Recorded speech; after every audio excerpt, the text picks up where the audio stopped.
While others find forests unsettling in the dark, I've always found that there is something uniquely tranquil about walking through a forest at night. There would be no one but me, and the sound of the wind through the trees, the rustling of small animals through the leaf litter, and the sound of the forest floor crunching beneath my boots. I had decided to take a walk through the woods of my hometown. I always did this when life got too much, and today I needed to clear my head. Ah, peace and quiet, I said to myself as I began the hour or so walk I had taken countless times before. The walk ended at a beautiful lake that I used to play around in when I was a child. That's where I had to be, where I needed to be. The lake always had a way of making me feel great nostalgia for the past life I wished I could go back to, a life I would never forget. The moonlight lit most of my trail, and for a while I had no need for my torch. The forest made its familiar sounds. What I wasn't expecting was a low grumble of thunder in the distance. Oh no, please don't rain. I wasn't dressed properly for a storm, but nothing was going to stop me from my destination. I continued. I knew the woods like the back of my hand. Every tree, every rock was like a navigation tool for me. The lake wasn't far, maybe half an hour or so away, and that's when I heard something that caught me off guard. A laugh. I'm sure it was. It was faint and clearly off in the distance.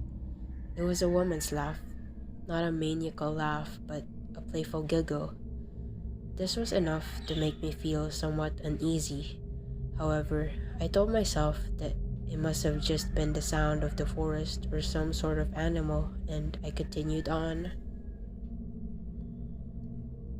I made it to the lake and found a place to sit. The moonlight bounced off the water, illuminating the whole lake. I grabbed a stick and moved it through the lake, listening to the sounds of the water gently ripple. I sat there for a long time and had completely forgotten about the giggle I heard earlier. I didn't want to leave, but the hour was growing late and I thought it was about time I get back.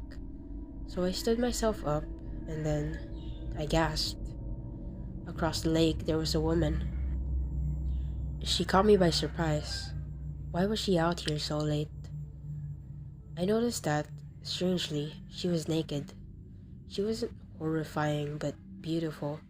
However, it was a cold night, so my immediate thought was that she was in danger. Hello? Are you alright? She didn't respond. She just stood there, looking at me and smiling. There was a low rumble of thunder again, and the approaching clouds started to cover the moon. I couldn't see her anymore. All I heard was a quiet giggle echo across the lake. All the hairs on my back of my neck stood up. I didn't know why. I wanted to go around the lake and try to help her, but something was telling me that I needed to leave. Now.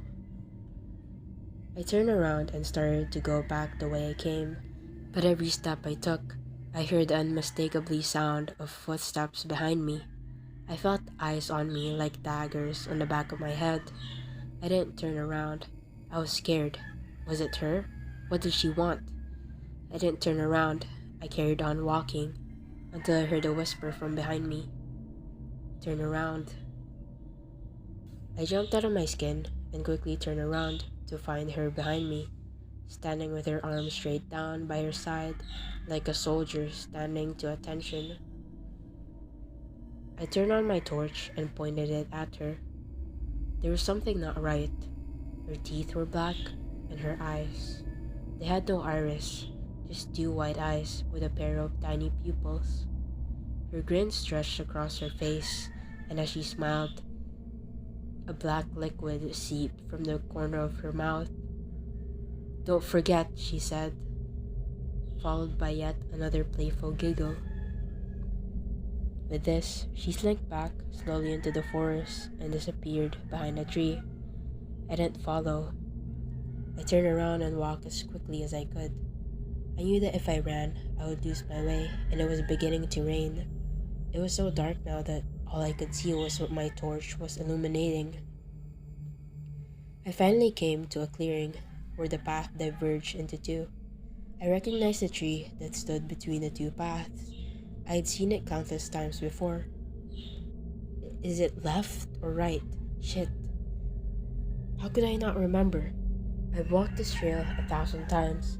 It was like muscle memory to me. Okay, think. It's left. It's gotta be left.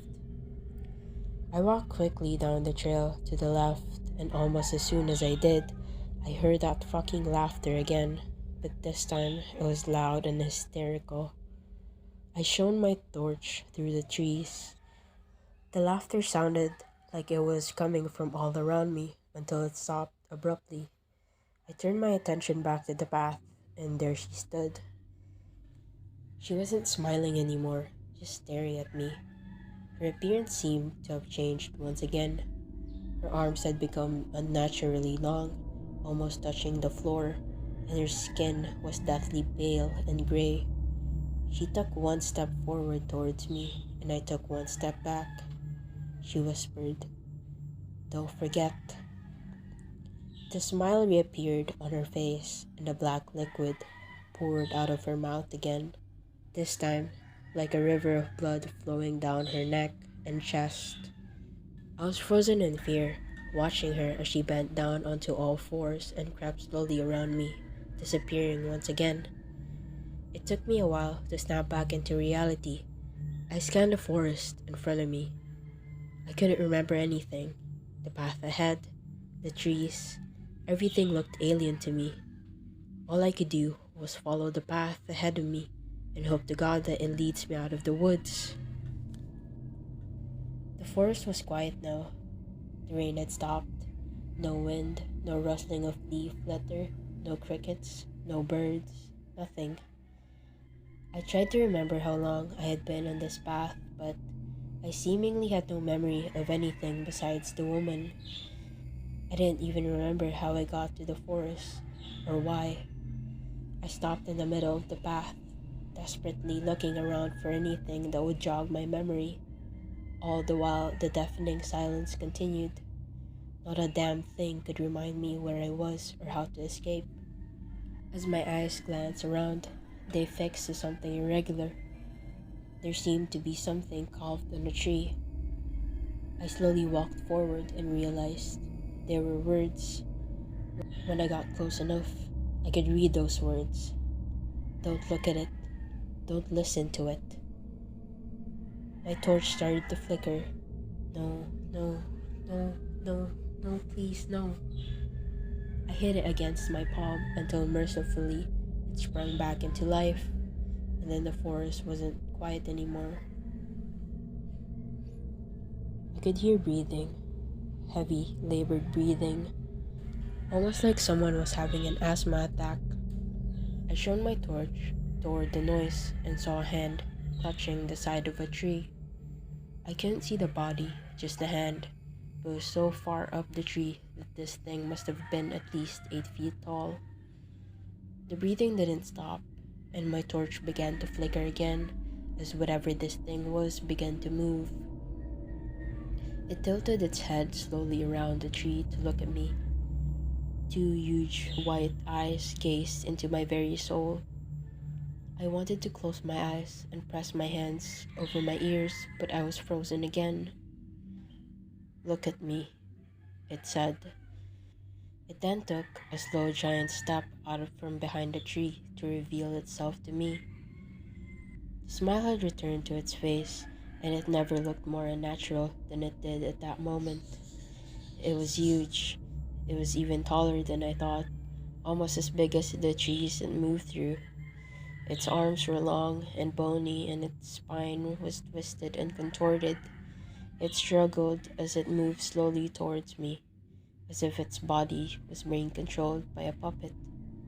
It then stopped in front of me and slowly bent down to walk on all fours, its body clicking and snapping as it did. "Listen," it said. It was inhaling its words, as it spoke, as if it was gasping for air.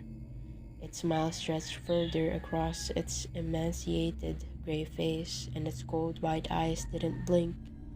As if nothing could get any worse at that point, my torch gave in and died. I was in complete darkness. I couldn't see a thing. I could hear it getting closer as my legs began to tremble and give way. I fell to my knees.